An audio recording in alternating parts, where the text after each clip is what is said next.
सध्या शक्तीपीठ महामार्गाच्या मुद्द्यावरून महाराष्ट्रातील राजकीय आणि सामाजिक वातावरण पुन्हा एकदा तापले। या महामार्गाला विरोध करण्यासाठी सांगलीत मोठा मोर्चा काढण्यात आला असून काँग्रेस, राष्ट्रवादी काँग्रेस, शरदचंद्र पवार पक्षाचे नेते, शेतकरी आणि स्थानिक नागरिक मोठ्या संख्येने रस्त्यावर उतरलेत। पण नेमका हा शक्तीपीठ महामार्ग आहे काय, तो कुठून जाणार आहे आणि त्याला इतका तीव्र विरोध का होतोय, यामागे फक्त राजकारण आहे की शेतकऱ्यांच्या जमिनी, पर्यावरण आणि सरकारच्या खर्चाशी संबंधित गंभीर प्रश्न आहेत? चला संपूर्ण प्रकरण समजून घेऊया। नमस्कार, मी सारिका आणि तुम्ही पाहताय पॉलिटिकल महाराष्ट्र।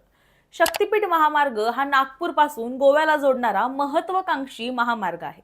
मात्र या महामार्गाच्या मार्गात वेळोवेळी बदल करण्यात आले आहेत। सध्याच्या सुधारित आराखड्यानुसार सांगली जिल्ह्यातील खानापूर, कडेगाव, पलूस आणि वाळवा या 4 तालुक्यातून हा महामार्ग जाणार आहे। त्यामुळे या भागातील अनेक गावांवर जमीन संपादनाचा परिणाम होणार आहे। खानापूर तालुक्यातील माहुली, चिखलहोळ, भाग्यनगर, नागेवाडी, घानवड, हिंगणघाटे, विटा, डबळेश्वर आणि भाळवणी या गावांचा समावेश असल्याची माहिती आहे। तर कडेगाव तालुक्यातील नेवरी, आंबेगाव, वडियरबाग, वांगी, शिरगाव, देवराष्ट्रे आणि कुंभारगाव या गावांचा इथे समावेश आहे। तर पलूस तालुक्यातील कुंडल आणि घोगाव या गावांचा उल्लेख आहे। वाळवा तालुक्यातलीही अनेक गावं या मार्गामुळे बाधित होणार आहेत। म्हणजेच हा प्रश्न केवळ एका गावाचा किंवा एका तालुक्याचा नाहीये, तर या महामार्गामुळे अनेक शेतकरी कुटुंबांच्या जमिनी थेट या प्रकल्पाच्या कक्षेत येणार आहेत। आणि या जमिनी संपादनाच्या मुद्द्यावरून शक्तीपीठ महामार्गाला सर्वात मोठा विरोध होतोय। पहिलं कारण शेत जमिनीचं नुकसान। अनेक शेतकरी कुटुंब पिढ्यानपिढ्या शेतीवर अवलंबून आहेत। विशेषतः सांगली परिसरातील बागायती आणि सुपीक जमीन या प्रकल्पात गेली तर केवळ जमिनीचा तुकडा जाणार नाही, तर कुटुंबाच्या उत्पादनाचं मुख्य साधनच हिरावलं जाण्याची भीती शेतकरी व्यक्त करतायत। दुसरं कारण स्थानिक उपजीविकेचं संकट। जमिनीबरोबरच विहिरी, सिंचन व्यवस्था आणि शेतीशी जोडलेली स्थानिक ग्रामीण अर्थव्यवस्था सुद्धा प्रभावित होण्याची शक्यता आहे। त्यामुळे जमीन संपादनाचा परिणाम फक्त शेतकऱ्याच्या सातबाऱ्यावर होणार नाहीये, तर त्याच्या संपूर्ण आर्थिक व्यवस्थेवर होणार अशी भीती व्यक्त केली जाते। तिसरं आणि महत्त्वाचं कारण म्हणजे या प्रकल्पाचा प्रचंड असा खर्च। या महामार्गावर तब्बल 1,10,000 कोटी रुपये खर्च होणार असल्याचा दावा विरोधकांकडून केला जातोय। एवढ्या मोठ्या खर्चामुळे राज्याच्या तिजोरीवर आणि पर्यायानं जनतेवर आर्थिक बोजा वाढेल अशी टीका विरोधक करतायत। चौथं कारण म्हणजे पर्यायी रस्ते उपलब्ध असताना नव्या महामार्गाची गरज काय? राज्यात आधीच अनेक महामार्ग, रस्ते उपलब्ध आहेत। त्यामुळे उपलब्ध रस्त्यांचं रुंदीकरण किंवा सुधारणा करून वाहतूक व्यवस्था अधिक सक्षम करता येऊ शकते का, असा सवाल विरोधक आणि आंदोलनकर्ते उपस्थित करतायत। मग एवढ्या खर्चाचा हा नवा महामार्ग उभारण्याची गरज काय, हा त्यांचा मुख्य प्रश्न आहे।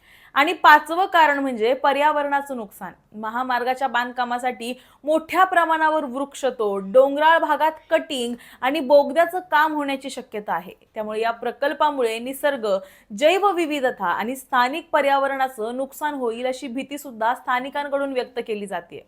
म्हणजे जमीन, उपजीविका, पैसा, पर्यायी मार्ग आणि पर्यावरण या 5 प्रमुख मुद्द्यांवरून शक्तीपीठ महामार्गाला विरोध होताना दिसतोय। याच पार्श्वभूमीवर सांगलीच्या क्रांतिसिंह नाना चौकातून शक्तीपीठ विरोधी समितीच्या वतीनं मोठा मोर्चा काढण्यात आलाय। मोर्चामध्ये महिलांची सुद्धा लक्षणीय उपस्थिती पाहायला मिळते। काँग्रेस नेते सतेज पाटील, राष्ट्रवादी काँग्रेस शरदचंद्र पवार पक्षाचे नेते जयंत पाटील, खासदार विशाल पाटील, माजी खासदार राजू शेट्टी आणि महेश जानकर यांच्यासह अनेक नेते या आंदोलनात सहभागी झालेत। विश्रामबाग चौकातून पुढे निघालेला हा मोर्चा जिल्हाधिकारी कार्यालयाजवळ पोहोचल्यानंतर त्याचं सभेत रूपांतर झालं। यावेळी सतेज पाटील यांनी सरकारवर जोरदार निशाणा साधला। निवडणुकीच्या वेळी शिंदे यांनी शक्तीपीठ महामार्ग रद्द करण्याचं आश्वासन दिलं होतं, मात्र ते आश्वासन आता पाळलं जात नसल्याचा आरोप सतेज पाटलांनी केलाय। 1,10,000 कोटी रुपये खर्च करण्याऐवजी हा पैसा कुठे खर्च करायचा याबाबत आम्हाला विचारा, असं म्हणत त्यांनी सरकारला लक्ष केलं।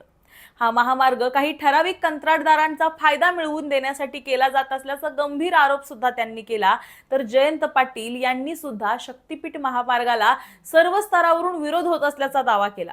शक्तीपीठ रद्द न झाल्यास आंदोलन आणखी तीव्र करण्याचा इशारा सुद्धा त्यांनी दिलाय। म्हणजे शक्तीपीठ महामार्गाचा विरोध आता केवळ राजकीय मुद्दा राहिला नाही, तर एका बाजूला सरकारचा विकासाचा दावा आहे, तर दुसऱ्या बाजूला जमीन, शेती, पर्यावरण आणि तब्बल 1,10,000 कोटींच्या खर्चावरून शेतकरी आणि विरोधकांचे गंभीर आक्षेप आहेत. त्यामुळे सांगलीसह या महामार्गाच्या मार्गावर येणाऱ्या जिल्ह्यांमधील विरोध आता आणखी तीव्र होणार का? आणि वाढत्या आंदोलनाच्या पार्श्वभूमीवर सरकार शक्तीपीठ महामार्गाबाबत काय निर्णय घेणार, याकडे सगळ्यांचं लक्ष लागलंय.